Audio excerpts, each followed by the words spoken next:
ॐ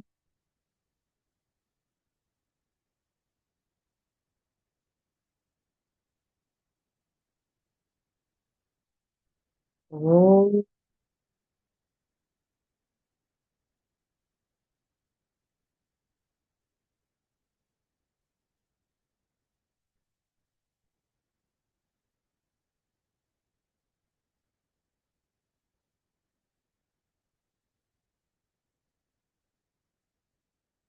ॐ श्री गणेशाय नमः। ॐ श्री सरस्वत्यै नमः। ॐ श्री गुरुभ्यो नमः। समस्तजनकल्याणे निरतं करुणामयं नमामि चिन्मयं देवं सद्गुरुं ब्रह्मविद्वरं सद्गुरुं ब्रह्मविद्वरम्। यो अन्तः प्रविश्य मम वाचमिमां प्रसुप्तां सञ्जीवयत्यखिलशक्तिधरस्वधाम्ना अन्यांश्च हस्तचरणश्रवणत्वगादीन् प्राणान्नमो भगवते पुरुषाय तुभ्यम्। प्राणान्नमो भगवते पुरुषाय तुभ्यम्। श्रीराम राम रामेति रमे रामे मनोरमे सहस्रनाम तत्तुल्यम् रामनामवरानने। आपदामपहर्तारं दातारं सर्वसम्पदां लोकाभिरामं श्रीरामं भूयो भूयो नमाम्यहम्। पूजन्तं राम रामेति मधुरं मधुराक्षरम् आरुह्य कविता शाखां वन्दे वाल्मीकिकोकिलम्। मनोजवं मारुततुल्यवेगं जितेन्द्रियं बुद्धिमतां वरिष्ठं वातात्मजं वानरयूथमुख्यं श्रीरामदूतं शरणं प्रपद्ये। चरितं रघुनाथस्य शतकोटिप्रविस्तरम् एकैकमक्षरं पुंसां महापातकनाशनम्। Pranams to the Lord. Pranams to all the Mahatmas in tonight's Valmiki Ramayana session.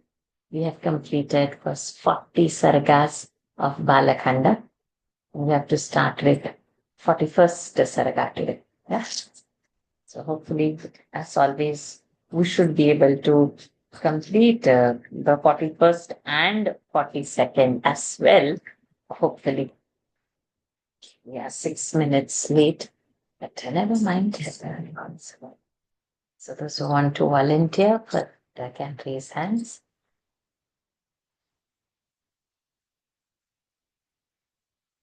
Balama, you would wanting to chant? Last time I did. Yes, sir. You can unmute Balama. I'll start first with you.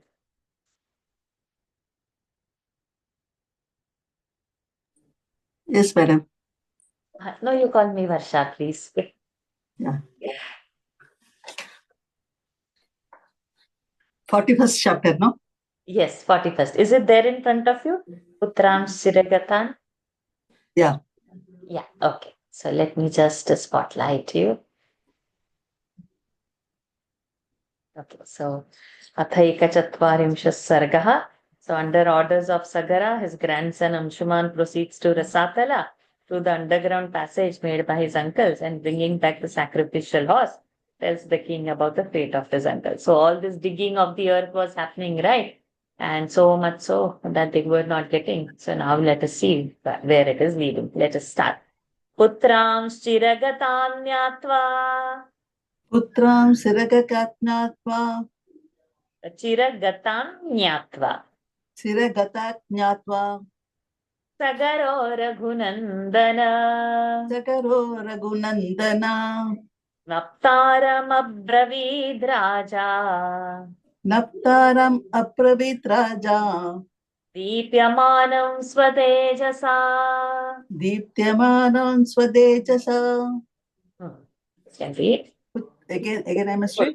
Full. Yes, you should read the full one now. Yeah. Putram Sirakadatඥatva. Sagaro Raghunandana. Sakaro Raghunandana. Naptaram Apravit Raja. Deeptyamanam Swadejasa. Perceiving that his sons had been away for a long time, the son of Raghu, King Sagara, spoke as follows to his grandson, Anshuman, resplendent with his own glory.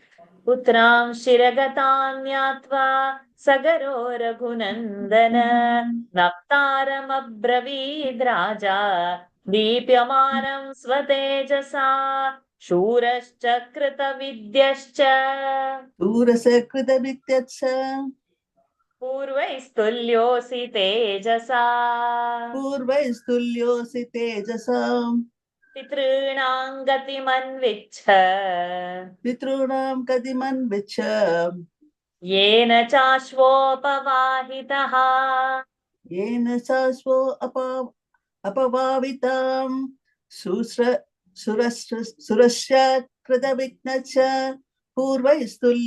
तुल्योऽसि तेजसा पितॄणां कदिमन्विश्च येन शाश्वो अपवाहिताः. You are valiant and learned, and the compeer of your forebears is splendor. Trace the whereabouts of your uncles as well as of the man by whom the sacrificial horse has been stolen away. Shurascha krita vidyascha purvaistulyosि tejasa pitrunam gatimanvichcha yena chashvopavahitaha antarbhaumani sattvani अन्तर्भौमानि सत्त्वानि वीर्यवन्ति महान्ति च वीर्यवन्ति महान्ति च तेषां तु प्रतिघातार्थम् देष्वां त्वं प्रतिकार्ताम् घातार्थम् प्रतिकार्तार्थम् घातार्थम् प्रतिकादार्थम् correct तेषां त्वं प्रतिकार्तार्थम् correct सासिं गृह्णीष्व कार्मुकम् सासिं गृणीष्व कार्मुकम् अन्तर्भौमानि सत्त्वानि वीर्यवन्ति महात्मनि च देशां त्वं कादार्थं ससिं कृष्णीष्व सकार्मुकम् गृह्णीष्व कार्मुकम्. The living beings inhabiting the subterranean regions are full of great prowess and gigantic of body. In order to meet their assault, therefore, take up a bow along with a sword. Antarbhaumani sattvani viryavanti mahanti cha tesham tu pratighatartham sasim grinhishva karmukam अभिवाद्याभिवाद्यां स्वम् अभिवाद्याभिवाद्यां स्वम् स्वं नो त्वं या अभिवाद्यापि सत्यं स्वं वाद्यां स्वम् correct अभिवाद्याभिवाद्यां स्वम् अभिवाद्यापि सत्यां यां स्वम् अभिवाद्यां स्वम् करेक्ट हत्वा विघ्नकरानपि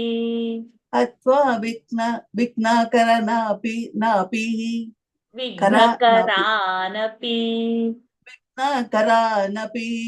करेक्ट सिद्धार्थ सन्निवर्तस्व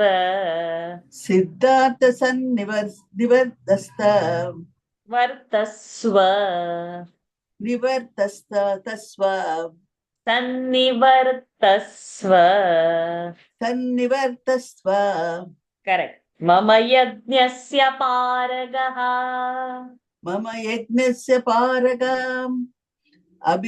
अभिवाद्यापि वत्यां स्वं हत्वा विघ्नकरानपि सिद्धार्थ सन्निवर्तस्व मम यज्ञस्य पारगः. Correct. Bowing to those who deserve to be greeted and at the same time killing those who come in your way. return you only when you have accomplished your purpose, and thus ensure the completion of my sacrificial performance. अभिवाद्याभिवाद्यां स्त्वं हत्वा विघ्नकरानपि सिद्धार्थः सन्निवर्तस्व मम यज्ञस्य पारगः एवमुक्तं शुमान् सम्यक् एकं मुक्तं समान सम्यक् एकं नो एवम् एवमुक्तं हसमन् हसमान् एवमुक्तं शुमान् एवमुक्तं सुमान् सम्यक् करेक्ट सगरेण महात्मना सकरेण महात्मना धनुरादाय खड्गञ्च धनुरादाय खड्गं च जगामलघुविक्रमः जगामलघुविक्रमः एवमुक्तं सुमान् सम्यक् सकारेण महात्मना धनुरादाय खड्गं च जगामलघुविक्रमः. Good. Duly instructed thus by the high-souled Sagara, and taking his bow and sword, Anshuman departed with quick paces. Evamuktam Anshuman samyak Sagarena Mahatmana Dhanuradaya Khadgancha Jagamalaghu Vikramaha Sakhatam Pitrubhirmargam सकादं पितृमार्गं सकादं पितृभिर्मार्गं करेक्ट अंतर्भौमं महात्मभिः अंतर्भौमं महात्मभिः बिभिः हाँ महात्मभिः बिभिः हाँ ई must come बिहि करेक्ट प्रापद्यत नरश्री हाँ ओके हाँ यस डू सकादं पितृभिर्मार्गं अंतर्भौमं महात्मभिः बिभिः नो ओनली वन महात्मभिः करेक्ट यस प्रापद्यत नरश्रेष्ठ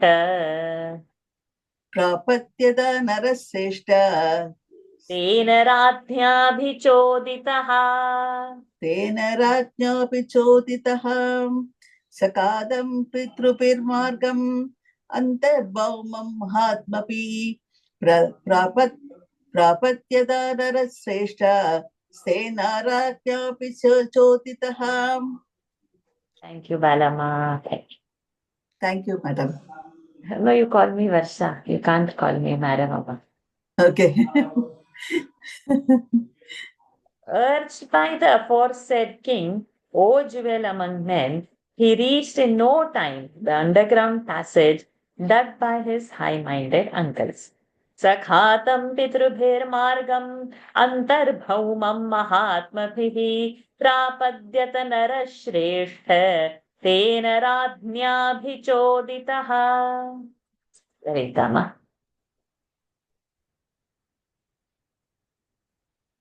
Okay. देवदानवरक्षोभिः पिशाचपतघोरगैः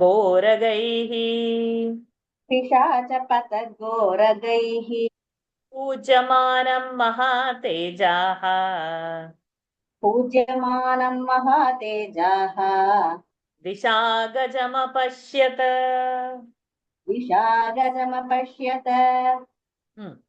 देवदानवरक्षोभिः पिशाचपतघोरगैः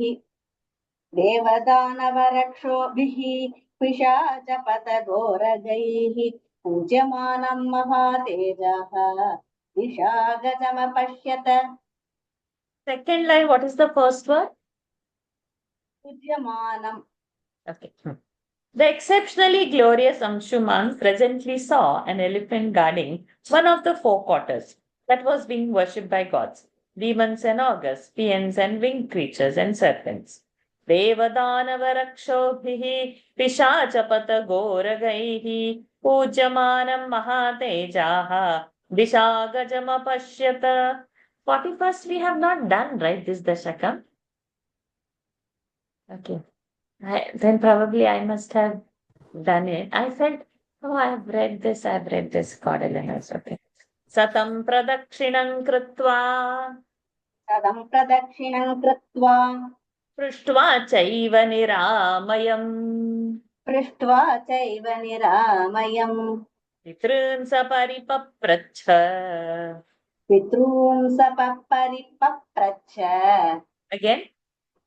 पितॄन् सपरिपप्रच्छ Correct. वाजिहर्तारमेव च वाजिहर्तारमेव च सतं प्रदक्षिणं कृत्वा पृष्ट्वा चैव निरामयम् पितॄन् सपरिपप्रच्छ वाजिहर्तारमेव च.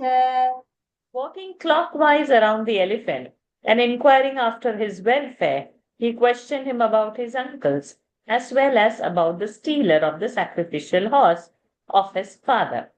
Satam pradakshinam kritva पृष्ट्वा चैव निरामयम् पितॄन् सपरिपप्रच्छ वाजिहर्तारमेव च दिशागजस्तु तच्छ्रुत्वा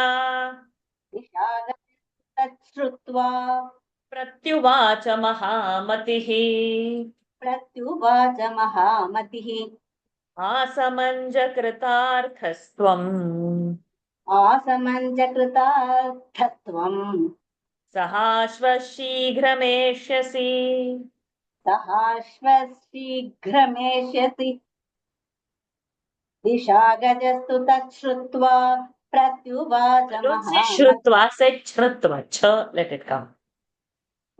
दिशागजस्तु तच्छ्रुत्वा प्रत्युवाच महामतिः कृतार्थत्वम् सहाश्वशीघ्रमेष्यसि. Meshyasi? Hearing his aforesaid question, the highly intelligent elephant, presiding over the quarter of his part, replied, accomplished of purpose, O son of Asamanja, you will soon come back along with the horse. Dishagajastu tachritva pratyuvacha mahamatihi asamanja kritarthastvam sahashvashigrameshyasi tasya tadvachanam shrutva तस्य वचनं श्रुत्वा सर्वानेव दिशागजान् स्वानेव दिशा गजान् यथाक्रमै यथा न्यायम् यथाक्रमै यथा न्यायम् न्यायम् यथाक्रमै यथा न्यायम् द्रष्टुं समुपचक्रमे तुं समुपचक्रमे तस्य तद्वचनं श्रुत्वा सर्वानेव दिशा गजान् यथाक्रमै यथा न्यायम् प्रष्टुं समुपचक्रमे.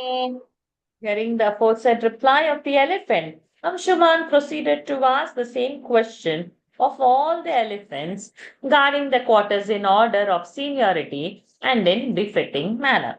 तस्य तद्वचनं श्रुत्वा सर्वानेव दिशा गजान् यथाक्रमै यथा न्यायं प्रष्टुं समुपचक्रमे तैश्च सर्वैर्दिशापालैः दैश्च सर्वैर्दिशापालैः. Let's do till 16, huh? वाक्यज्ञैर्वाक्यकोविदैः I didn't hear it. वाक्यज्ञैर्वाक्यकोविदैः वाक्यज्ञैर्वाक्यकोविदैः पूजितः सह यश्चैवाक् क ending पूजितः सह यश्चैवाक् क ending अन्तासीत्यभिचोदितः अन्तासीत्यभिशोचितः चोदितः तेषां तद्वचनं श्रुत्वा तेषां तद्वचनं श्रुत्वा जगाम लघुविक्रमः जगाम लघुविक्रमः भस्मराशीकृता यत्र भस्मराशीकृता यत्र इतरस्तस्य सागराः पितरस्तस्य सागराः दुःखवशमापन्नः वशमापन्नः त्वम् आपन्नः त्वसमन् आपन्नस्तु 1 minute 1 2 3 4 5 6 7 8 आपन्नस्तु we should do not आपन्नः सदुःखवशमापन्नस्तु स दुःखवशमापन्नस्तु असमञ्जसुतस्तदा असमञ्जसुतस्तदा चुक्रोश परमार्थस्तु परमार्थस्तु वधात् तेषां सुदुःखितः सुदुःखितः voice is breaking. In between, I don't hear you.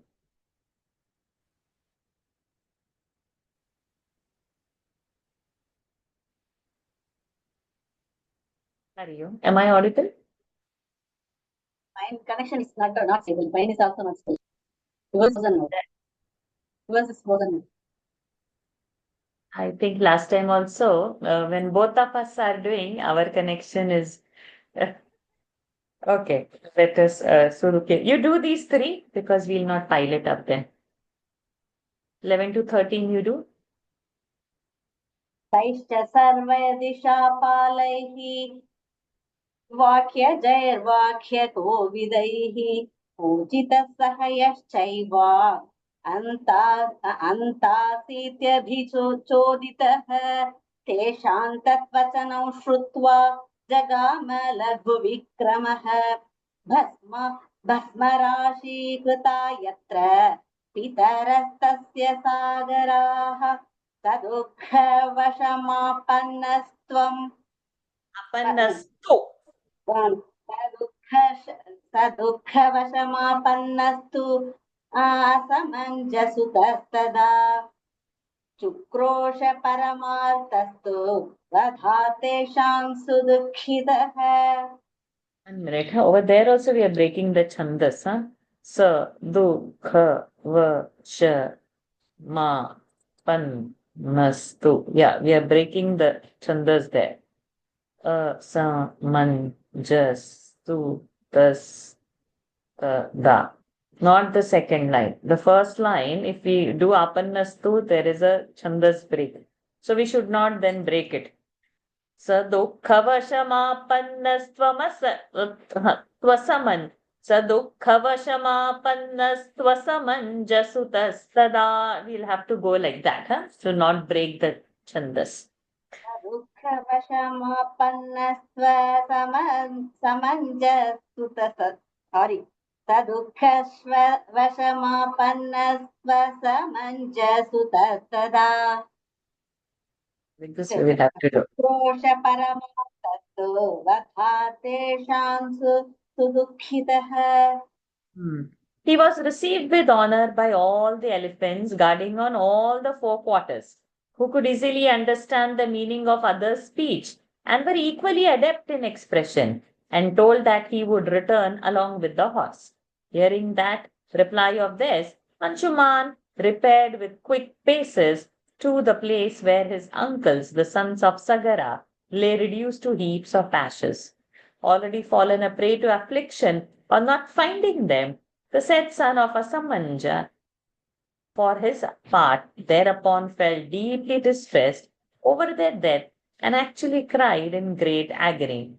Taisha sarvairdishapalayhi vakyajnairvakyakovidaihi ऊजितस्तः अम्तासीत्यभिचोदितः तेषां तद्वचनं श्रुत्वा जगाम लघुविक्रमः भस्मराशीकृता यत्र पितरस्तस्य सागराः सदुःखवशमापन्नस्त्वसमञ्जसुतस्तदा चुक्रोश परमार्थस्तु वधात् तेषां सुदुःखितः यज्ञीयं च हयं तत्र यज्ञीयं च हयं तत्र चरन्तमविदूरतः तमविदूरतः ददर्श पुरुषव्याघ्रः तदर्श पुरुषव्याघ्रः दुःखशोकसमन्वितः. दुःखसमन्वितः Can you face your laptop so that I'll get your volume? You're the wife. When you turn your mouth away from the laptop, the voice is breaking. You face and see so that the mic will. Okay. यज्ञियं च हयं तत्र चरन्तमविदूरतः तदर्श पुरुषव्याघ्रः दुःखशोकसमन्वितः. Nay, full of sorrow and grief, the tiger among men also perceived the sacrificial horse grazing on the spot not very far from him. Yadniyancha hayan tatra charantamaviduratah tadarsha purusha vyaghraha dukkha-shoka samanvitah satesham rajaputranam तेषां राजपुत्राणां kartukamo jalakriyam कर्तुकामो जलक्रियां सजलार्थी महातेजाः सकलार्थी महातेजाः न चापश्यज्जलाशयम् न चापश्यत् जलाशयम् विसार्य निपुणान् दृष्टिम् विहार्य निपुणां दृष्टिम् ततो पश्यत् खगाधिपम् ततो पश्यत् खगाधिपम् पितॄणां मातुलं रामः पितॄणां रमातुलं राम पितॄणां मातुलं Ram सुपर्णमनिलोपमम् सुवर्णमणिलोपमम् सतेषां राजपुत्राणां कर्तुकामो Rajaputranam, because end of the pada, makara. Oh, is it? सतेषां राजपुत्राणां कर्तुकामो जलक्रियां सजलार्थी महातेजाः न चापश्यत् जलाशयम् विसार्य निपुणां दृष्टिं ततो पश्यत् खगाधिपम् पितॄणां मातुलं Ram सुवर्णमणिलोपमम्. Thank you, Lalitama. He felt inclined to offer water to the spirits of those princes. Though desirous of water for that purpose, that exceptionally glorious prince, however, did not come across any reservoir of water nearby. Extending his penetrating vision all around, O Rama, he then saw Garuda, the king of birds, who was swift as the wind and the maternal uncle of his uncles. Satesham Rajaputranam कर्तुकामो जलक्रियां सजलार्थी महातेजाः न चापश्यज्जलाशयम् विसार्य निपुणां दृष्टिं ततो पश्यत् खगाधिपम् पितॄणां मातुलं राम सुपर्णमनिलोपमम्. लताजी.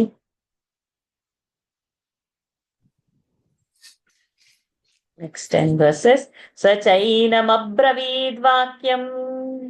सचैनमब्रवीद् वाक्यम् वैनतेयो महाबलः वैनतेयो महाबलः मा शुचः पुरुषव्याघ्र मा शुचः पुरुषव्याघ्र वधोऽयं लोकसम्मतः वधोऽयं लोकसम्मतः कपिलेना प्रमेयेण दग्धा हि मे महाबलाः दग्धा हि मे महाबलाः सलिलन्नार्हसि प्राज्ञ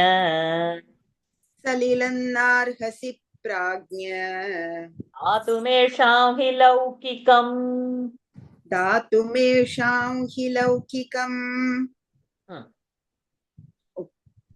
सचैनमब्रवीत् वाक्यम् वैनतेयो महाबलः मा शुचः पुरुषव्याघ्र वधोऽयं लोकसम्मतः कपिलेनाप्रमेयेण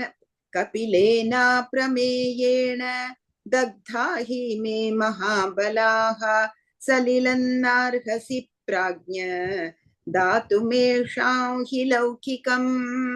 The exceptionally mighty Garuda, son of Vinata, however, addressed to him the following admonition. This death of your uncles, O tiger among men, is conducive to the interests of all the three worlds, inasmuch as it will serve as an occasion for the advent of the holy Ganga to the terrestrial plane. These exceptionally mighty princes have undoubtedly been burned to death by sage Kapila of immeasurable glory. You should not, therefore, offer them earthly water, O wise prince. So then there is that asterisk mark. See, down, it's written, there is a Smruti text running as under Chandala Dudakat Sarpat Vaidyutat Brahmanadapi Damshtribhyascha Pashubhyascha Maranam Papa Karmanam Udakam Pindadanancha Rateshantu Vidhiyate. Death at the hands of Parahya or Brahmana, or through being submerged in water, through snake bite, through being struck by lightning, or through being bitten by animals with fangs, falls to the lot of men of sinful deeds alone. Offering water or lumps of cooked rice or uncooked flour, etc., is not recommended for their peace in other world. Okay, so this is something very beautiful. We do Pitra Karmas, we hear, but see, the deaths by these lightning struck and all, we are not supposed to do. Whatever is the science behind that, which at the moment we are not seeing because it's so subtle that it is not. So I felt that was something, because this is a Smruti Vakya. So this is a Pramana for us. So something very unique, to whom Pitradan has not to be done. Offer water and do the tarpana, such deaths. Submerged by water, we see so much floods. Okay. Snake bite, enough and more in Kerala we see. Lightning struck also in Kerala we see. In Pune, I was not seeing so much, but over here, whenever there is a thunder, I think like past 3-4 days, immediately things are, whatever need to be plugged off, everybody goes to the shelter, everybody follows that. Over here, this struck by thunder, lightning and all is so common over here. Snake bite and all is so common. Specific Vaidyas are there for all this. So the modern city places, of course, they have all those anti-venom things and all. But over here at the village level, the village medicines for the snake bite, there is so much. One of my, not my friend actually, Santosha's friend, his relative, means they are so much in that family, they would say, crush this herb and keep, he will tell his wife or whoever is there. From south, this man is coming. So then after some hours, we will see that man coming. This medicine is ready. Means that venom bite. So you will see some nimitta and he will say, from this side, this person is coming, put this medicine into crushing or prepare or whatever. So this much is so much common. So we might sit in Singapore, anywhere else, or anywhere in India also. We will not hear so much of snake bite or struck by lightning so much. But these two are common. And the flood also, which has happened over here. So common reason of the death that I have seen, which otherwise we would have not taken. But for them, Pitrakarma is not there. Sachainam abbravid vakyam vainateyo mahabalaha mashucha purusha vyaghra vadhoyan loka sammataha kapilena prameyena dagdhahi me mahabalaha salilannarhasi pradnya datumesham hi laukikam ganga himavato jeshtha Ganga हिमवतो ज्येष्ठा दुहिता पुरुषर्षभ तस्यांकुरु महाबाहो तॄणां सलिलक्रियाम् पितॄणां सलिलक्रियां भस्मराशीकृतानेतान् भस्मराशीकृतानेतान् प्लावयेल्लोकपावनी प्लावयेल्लोकपावनी तया क्लिन्नमिदं भस्म तया क्लिन्नमिदं भस्म गया लोककान्तया गङ्गया लोककान्तया षष्टिं पुत्रसहस्राणि षष्टिं पुत्रसहस्राणि षष्टिं पुत्रसहस्राणि षष्टिं पुत्रसहस्राणि स्वर्गलोकं गमिष्यति. स्वर्गलोकं गमिष्यति These two. गङ्गा हिमवतो ज्येष्ठा दुहिता पुरुषर्षभ तस्यां कुरु महाबाहो पितॄणां सलिलक्रियां भस्मराशीकृता नेतान् प्लावयेल्लोकपावनी तया क्लिन्नमिदं भस्म गङ्गाया लोककान्तया षष्ठिं पुत्रसहस्राणि स्वर्गलोकं गमिष्यति. Ganga is the elder daughter of Himavan, the deity presiding over the Himalayas. Offer water, O mighty arm prince, to the soul of your departed uncles in that river, O jewel among men. When the Ganga, which is capable of purifying the whole world, washes them, reduced as they are to heaps of ashes, this heap of ashes, soaked by Ganga, a river pleasing to the world, will take the soul to 60,000 princes to the celestial plane. Means ordinary river water, ordinary tarpan is not. With only Ganga Jala only, they have to be. Their tarpana has to be done.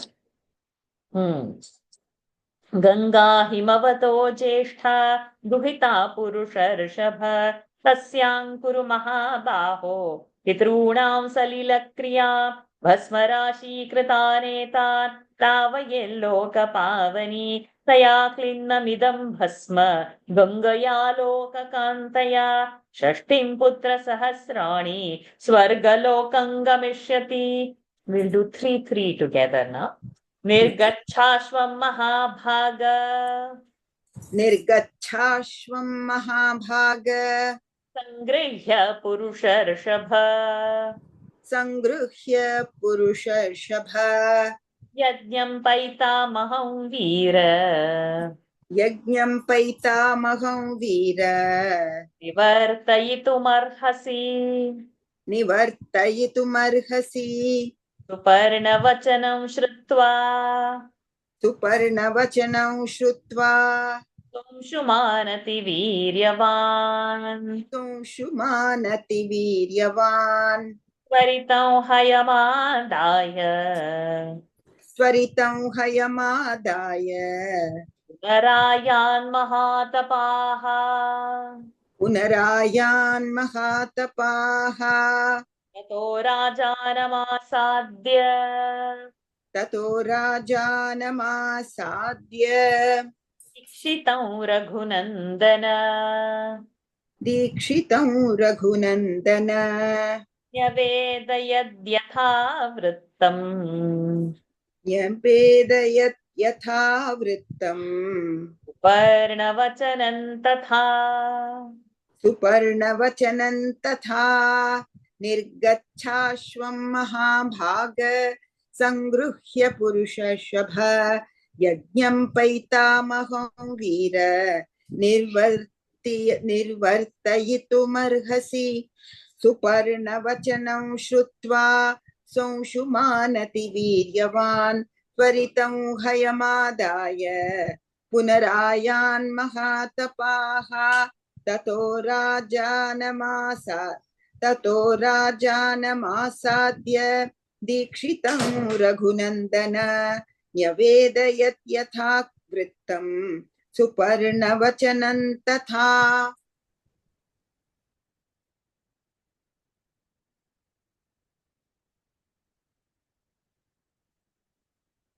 Taking the horse with you, O highly blessed one, depart from this region. O jewel among men.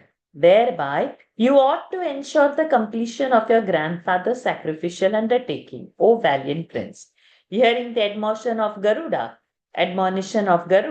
the celebrated Anshuman, who was exceptionally powerful and a great ascetic too, speedily returned to his grandfather's capital, taking the sacrificial horse with him. Then, seeking the presence of the king, who stood consecrated for the sacrifice yet, O Sion of Raghu, he related exactly what had happened, as well as reproduced faithfully the utterance of Garuda. Nirgachashvam Mahabhaga Sangrihya Purusharshapha Yajnam Paitamaham Veera Nivartayitum Suparna Vachanam Shrutva Somshumanati Viryavat Tvaritam Hayamadaya Punarayan Mahatapaha Tato Rajanamasadya Dikshitam Raghunandana Nyavedayadhyatha Vrittam Suparna Vachanam Tatha. Next. Tachrutva Ghora Sankasham Tachrutva Ghora Sankasham Vakyamam Shumato Nrupaha Vakyamam Shumato Nripaha Yajnam Nivartayamasa.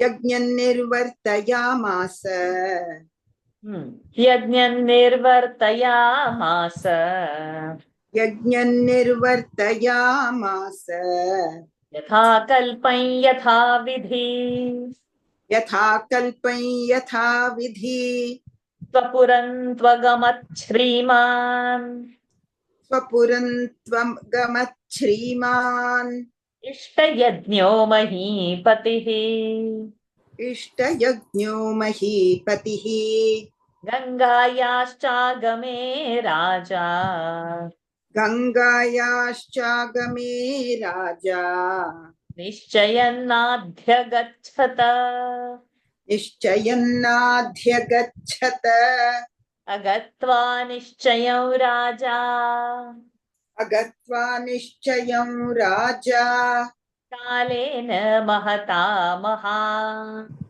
Kalena Mahata Mahan Trimshadvarsha Sahasrani Trimshadarsha Sahas Varsha Trimshad Varsha Trimshad Varsha Sahasrani Rajyam Kritva Divangataha Rajyam Kritva Divangataha Om Tat Sat Ityarhe Om Tat Sat Ityarshe Srimad Ramayane Valmikiye Srimad Ramayane Valmikiye Adi Kavye Balakande Adikavye Balakande Ekachatvarimshah Sargaha Harihi Om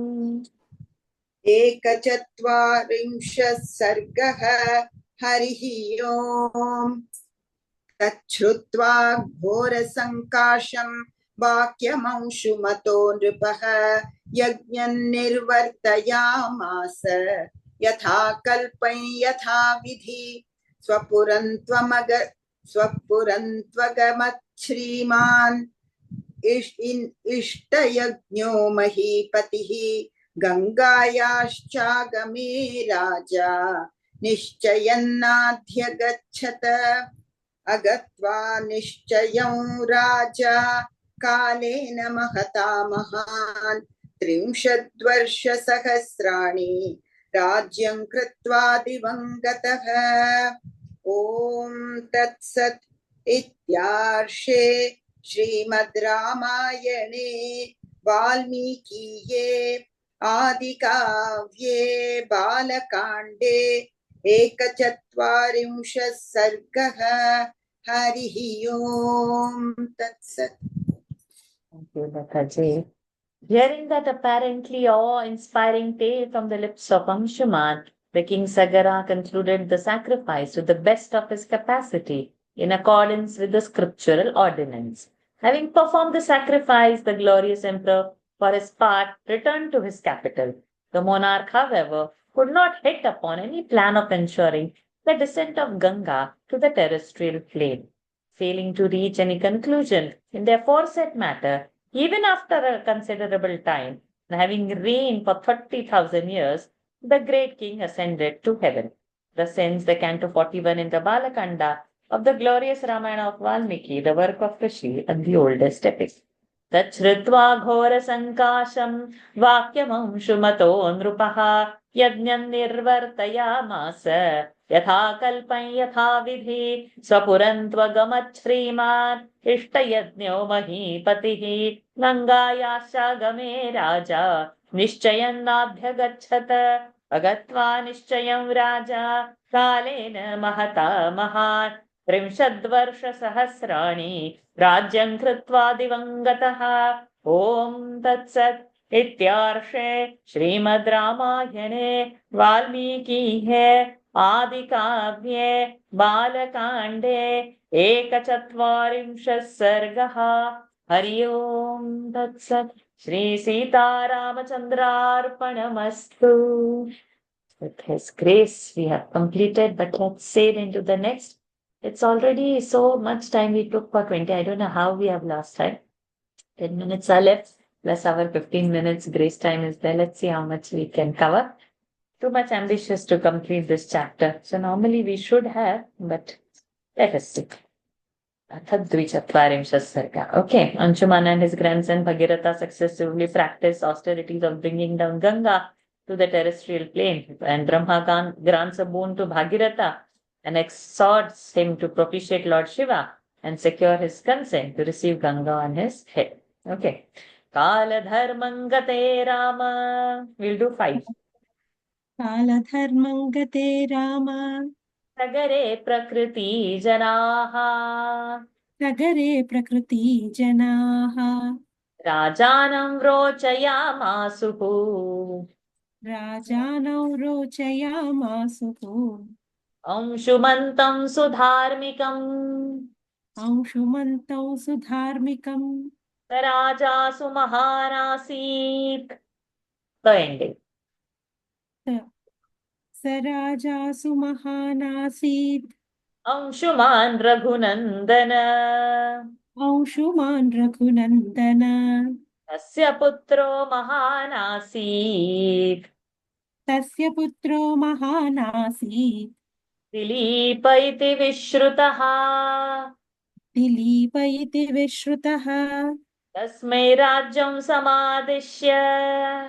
तस्मै राज्यौ समादिश्य Dilipe Raghunandana. दिलीपे रघुनन्दन Himavachikare Ramye. हिमवच्छिखरे रम्ये Tapaste Pe Sudarunam. तपस्ते पे सुदारुणम् Vatrimshatchatasahasram. 32 Varshani Sumahayashaha. वर्षाणि सुमहायशाः Tapovanagato Raja. तपोवनगतो राजा Vargalebhe Tapodhanaha. स्वर्गल्लेभे तपोधनः Dilipastu Mahatejaha. दिलीपस्तु महातेजाः Shrutva Paitamaham Vadham. श्रुत्वा पैतामहं वधम् Dukhopahataya Buddhya. दुःखोपहतया बुद्ध्या Nishchayannadhyagachhata. निश्चयन्नाध्यगच्छत कालधर्मं गते राम सगरे प्रकृति जनाः राजानौ रोचयामासुः अंशुमन्तौ सुधार्मिकं स राजासु महानासीत् अंशुमान् रघुनन्दन तस्य पुत्रो महानासीत् दिलीप इति विश्रुतः तस्मै राज्यौ समादिश्य दिलीपे रघुनन्दन हिमवच्छिखरे रम्ये तपस्तेपे सुदारुणम् 32 शतसाहस्रं वर्षाणि समुहायशाः वर्षाणि सुमहायशाः तपोवनगतो राजा स्वर्गल्लेभे तपोधनः दिलीपस्तु महातेजाः श्रुत्वा पैतामहो वधम् दुःखोपहतया बुद्ध्या निश्चयन्नाध्यगच्छत. Good. Sagara, having met his end, which is the law of time, according to which one who is born must die sooner or later, when one has played one's allotted role. O Rama, the people desired the highly pious Anshuman to be their ruler. The said Anshuman, O son of Raghu, proved to be a great monarch. His son, widely known by the name Dilipa, was equally great. Having entrusted the kingship to said Dilipa, O son of Raghu, Anshuman practiced the severest form of ascesis for bringing down the Ganga to the terrestrial plane on delightful summit of the Himalayas. Having continued for 32 lakhs of years in a grove intended for austerities alone, the highly illustrious king, rich in asceticism, eventually attained heaven only and not the desired grace of the holy Ganga. Hearing of the unnatural death of his granduncles, the exceptionally glorious Dilip could not arrive at any decision regarding the method of bringing the Ganga down to the terrestrial plane due to his judgment being clouded by sorrow.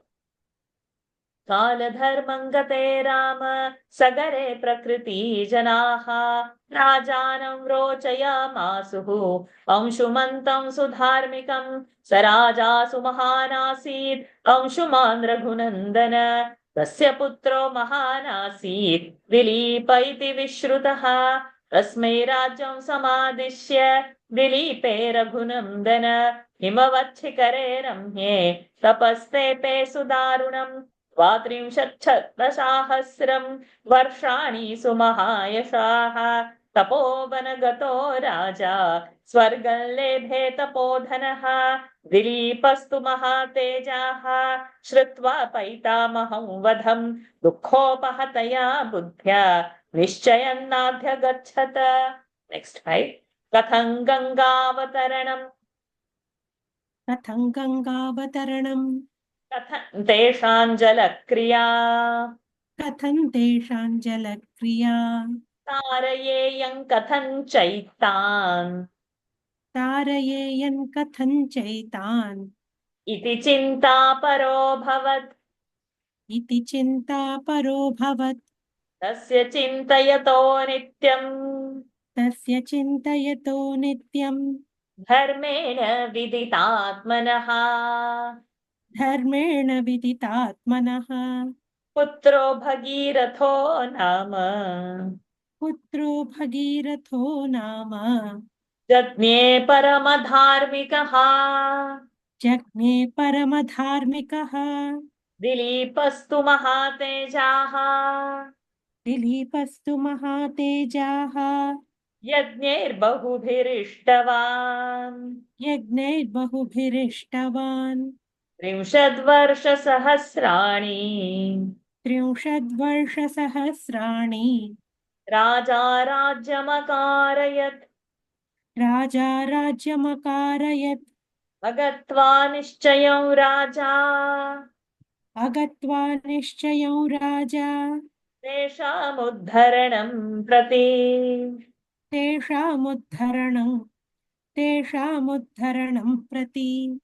व्याधिना नरशार्दूल कालधर्ममुपेयिवान् इन्द्रलोकं गतो राजा स्वार्जितेनैव कर्मणा राज्ये भगीरथं पुत्रम्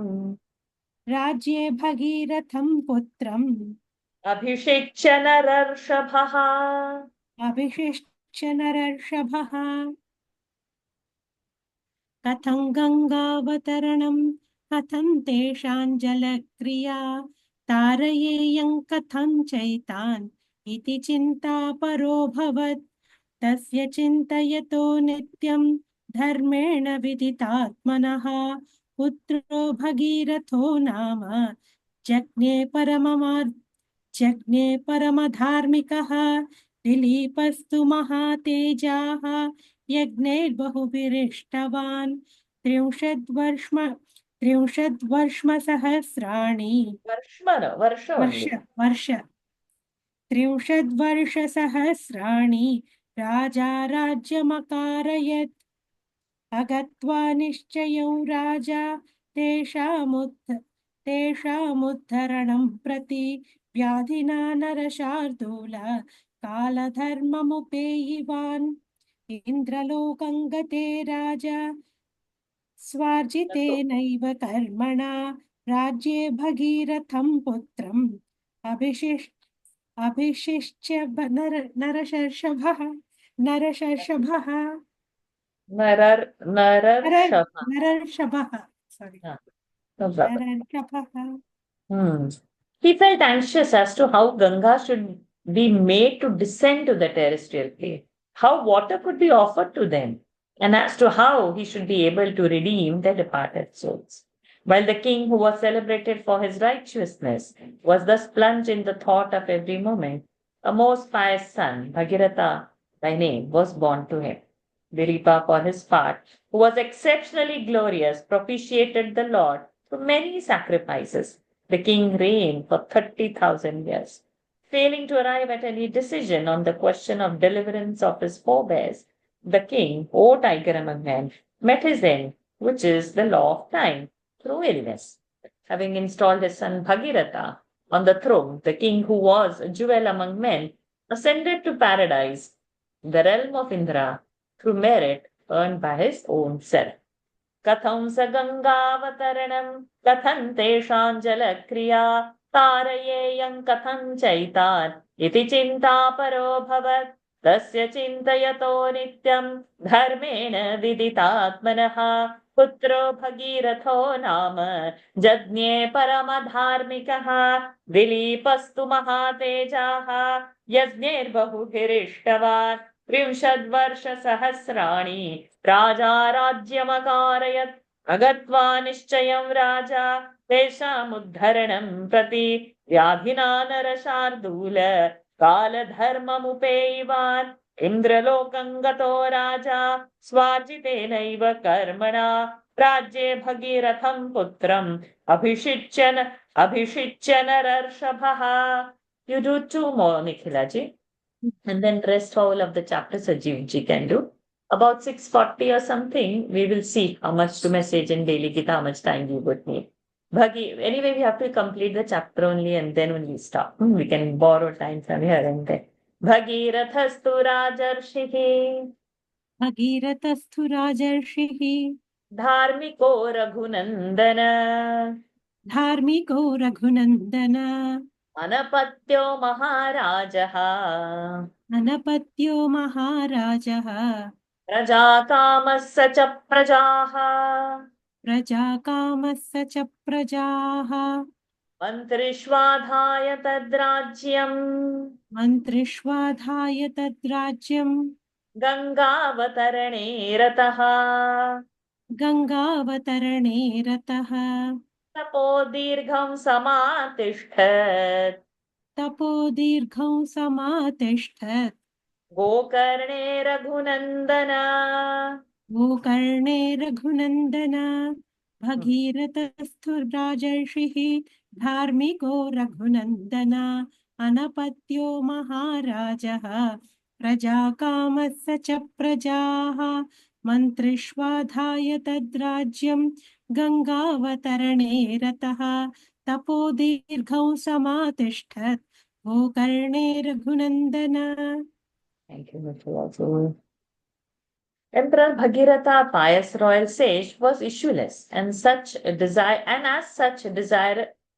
such desirous of progeny, O sign of Prabhu, having entrusted the people as well as their rulership to his ministers, intent as he was on the descent of the Ganga to the terrestrial plane, he practiced prolonged asceticism on Mount Gokarna, the summit of Himalayas, for delight of the Raghus.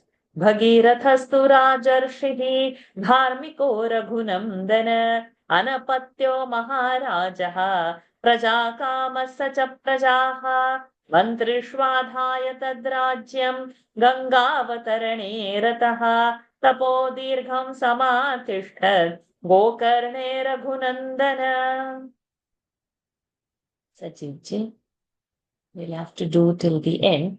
Around 6:40 we will take a call for daily Gita. How much time to borrow? 5 minutes or 10 minutes? ऊर्ध्वबाहुः पञ्चतपाः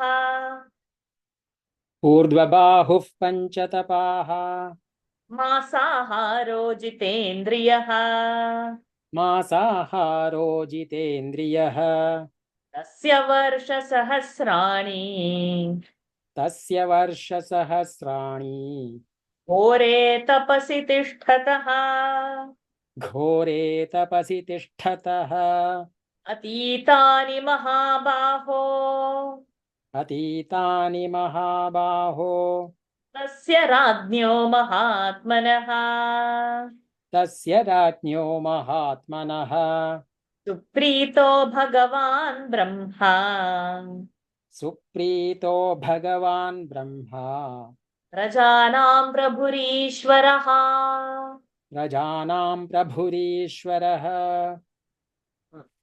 ऊर्ध्वबाहुः पञ्चतपाः let महाप्राणक ऊर्ध्वबाहुः पञ्चतपाः मासाहारो जितेन्द्रियः तस्य वर्षसहस्राणि घोरे तपसि तिष्ठतः अतीतानि महाबाहो तस्य राज्ञो महात्मनः सुप्रीतो भगवान् ब्रह्मा प्रजानां प्रभुरीश्वरः. Vitva suprito, like that. With uplifted with uplifted arms and senses fully controlled, he exposed himself to 5 fires, placing himself in the midst of 4 fires, one in each quarter, with the 5th in the shape of a sun overhead, and partook of food only once a month. 1,000 years elapsed, even as he remained engaged in serious asceticism. O mighty armed one, the Almighty Brahma, the Creator, the Lord, and the ruler of all created beings, got much pleased with that high-souled king. Urdhva bahuः panchatapāha māsāhāro jitendriyah tasya varsha sahasrani ghore tapasi tishthatah atitani mahabaho tasya radyo mahatmanah suprito bhagavan brahma prajanam prabhurishwarah. Let's go till 20. No, let's go till 19. ततः सुरगणैः सार्धम् ततः सुरगणैः सार्धम् उपागम्य पितामहः उपागम्य पितामहः भगीरथं महात्मानं भगीरथं महात्मानं तप्यमानमथाब्रवीत् तप्यमानमथाब्रवीत् भगीरथ महाराज भगीरथ महाराज प्रीतस्तेऽहं जनाधिप प्रीतस्तेऽहं जनाधिप तपसा च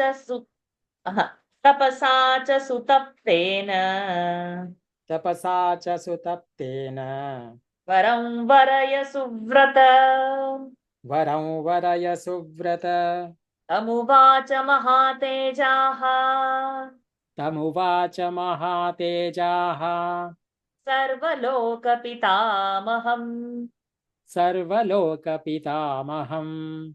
भगीरथो महाबाहुः भगीरथो महाबाहुः कृताञ्जलिपुटस्थितः कृताञ्जलिपुटस्थितः यदि मे भगवान् प्रीतः यदि मे भगवान् प्रीतः यद्यस्ति तपसः फलम् यद्यस्ति तपसः फलम् सगरस्यात्मजाः सर्वे सगरस्यात्मजा सर्वे मत्तः सलिलमाप्नुयुः मत्तः सलिलमाप्नुयुः गङ्गाया सलिलक्लिन्ने गङ्गाया सलिलक्लिन्ने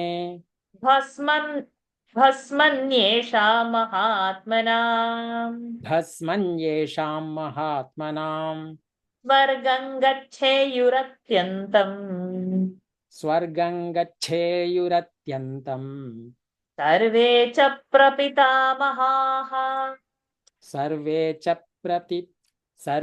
च प्रपितामहाः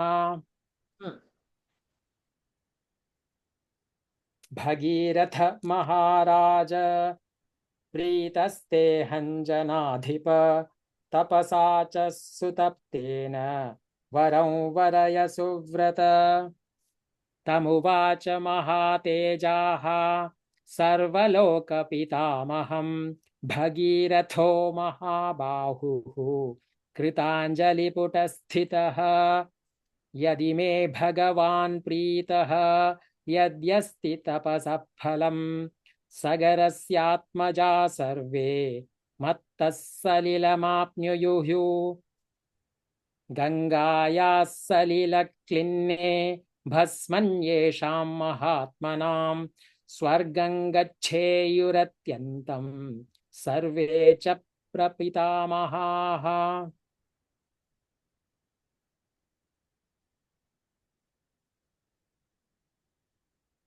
Falling with hosts of gods on the high-souled Bhagiratha, who had been practicing austerities, Brahma, the progenitor of entire creation, thereupon forthwith spoke to him as follows. I am pleased with the ascetics duly practiced by you, O great king, the ruler of people. Therefore, ask of me a boon of your choice, O king of noble vows. Standing with folded hands, the exceptionally glorious and mighty armed Bhagiratha submitted as follows to Brahma, the progenitor of all the worlds. If the Lord is pleased with me, and if there is any reward of asceticism, let all the sons of Sagara receive water from me. When the ashes of these princes of gigantic body get soaked with the waters of the Ganga, all my foresaid granduncles bid fair to attain the everlasting heaven. ततः सुरगणैः सार्धम् उपागम्य पितामहः भगीरथं महात्मानं तप्यमानमथाब्रवीत् भगीरथ महाराज प्रीतस्ते हञ्जनाधिप तपसा च सुतप्तेन वरं वरय सुव्रत तमुवाच महातेजाः सर्वलोकपितामहं भगीरथो महाबाहुः कृताञ्जलिपुटस्थितः यदि मे भगवान् प्रीतः यद्यस्ति तपसः फलं सगरस्यात्मजाः सर्वे मत्तः सलिलमाप्नुयुः गङ्गाया सलिलक्लिन्ने भस्मन्येषा महात्मना स्वर्गं गच्छेयुरत्यन्तं सर्वे च प्रपितामहाः. Just put a message in Lady Gita, borrowing 10 minutes. देवयाचेह सन्तत्यै नावसीदेत् कुलञ्चनः इक्ष्वाकूणाङ्कुले देव एष मेस्तु वरः परः उक्तवाक्यं तु राजानं सर्वलोकपितामहः प्रत्युवाच शुभां वाणीं मधुरां मधुराक्षरां मनोरथो महानेशः भगीरथ महारथ एवं भवतु भद्रन्ते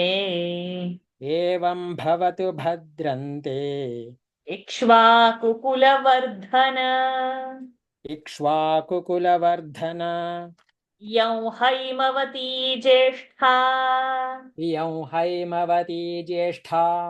गंगा हिमवतः सुता गंगा हिमवतः सुता तां वै धारयितुं राजन् तां वै धारयितुं राजन् हरस्तत्र नियुज्यताम् हरस्तत्र नियुज्यताम् गंगायाः पतनौ राजन् गंगायाः पतनौ राजन् पृथिवी न सहिष्यते पृथिवी न सहिष्यते तां वै धारयितुं राजन् तां वै धारयितुं राजन् नान्यं पश्यामि शूलिनः नान्यं पश्यामि शूलिनः तमेव मुक्त्वा राजानम् तमेव मुक्त्वा राजानम् गंगा चाभाष्य लोककृत्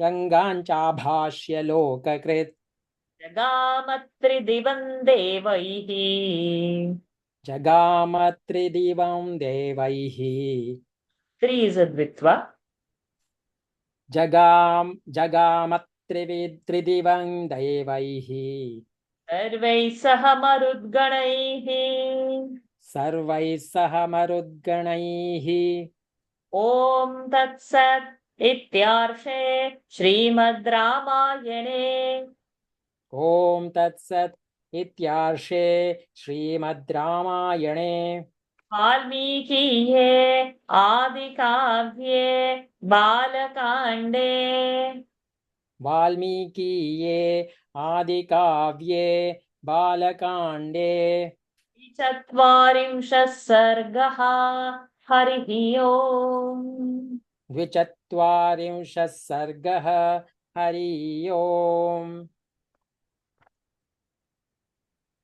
देवयाचेह सन्तत्यैः नावसीदेत् कुलञ्चनः इक्ष्वाकूणाङ्कुले देव एष मेस्तु वरः परः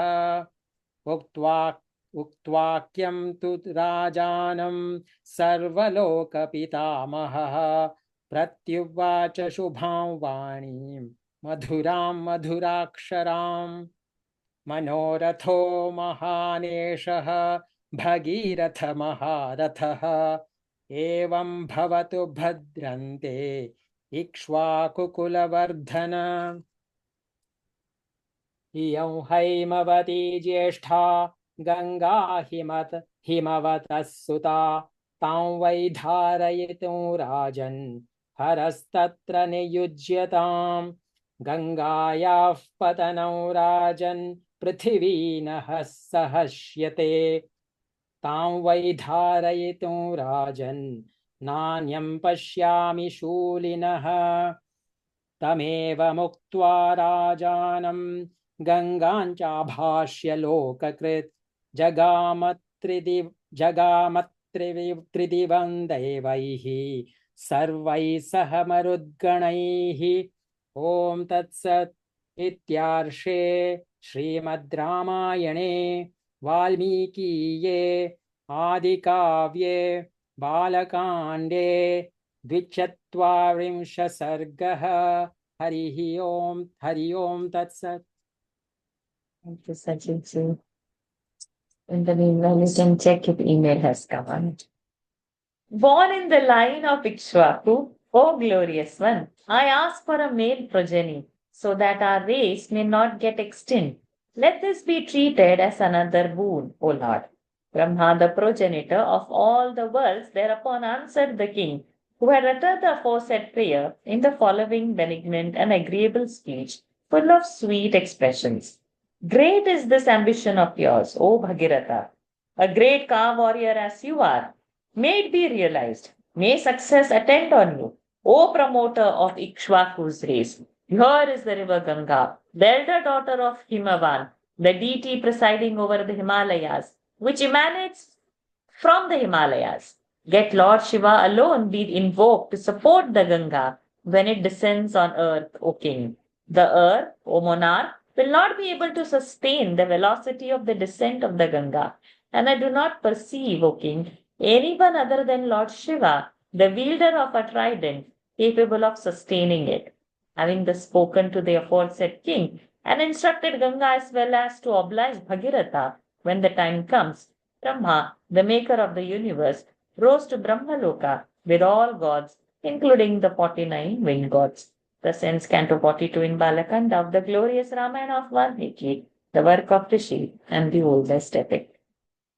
देवयाचेह सन्तत्यै नावसीदेत् कुलञ्जनः इक्ष्वाकूणाङ्कुले देव एष मेस्तु वरः परः उक्तवाक्यं तु राजानं सर्वलोकपितामहः प्रत्युवाच शुभां वाणीं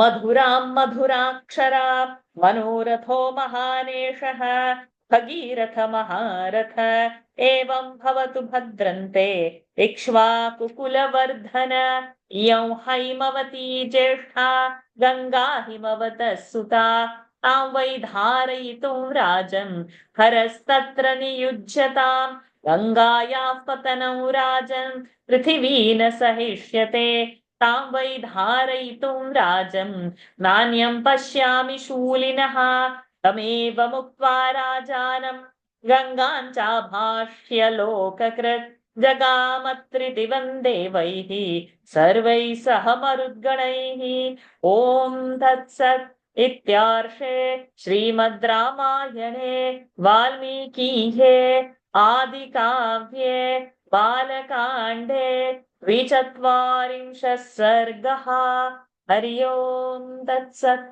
Shri सीतारामचन्द्रार्पणमस्तु. Hari Om everyone. With his grace, we borrowed 10 minutes, but he took only 5 minutes extra. So that's I got consolation. Oh, congratulations. Congratulations, Sachit Awesome. ji. Congratulations. I had a hiccup. One hiccup was there. That's why I didn't expect to get. But good. Congratulations. Okay, so now next week we just continue from here. Beautiful. Now that Ganga's descent and all, everything will happen. And sometimes it's good to write down, which whose son is who when they start telling, so we will get the Raghukula, the what we can say, according to that hierarchy, whose son whose son who, Lineage. and after the lineage, yes. So please write it down somewhere, even in the book on the corner also, wherever it comes, this son, then how he has done, and see, they have lived how many thousands of years doing this, eating only once in a month and all. My God, all this is beautiful. Okay, let us end the session and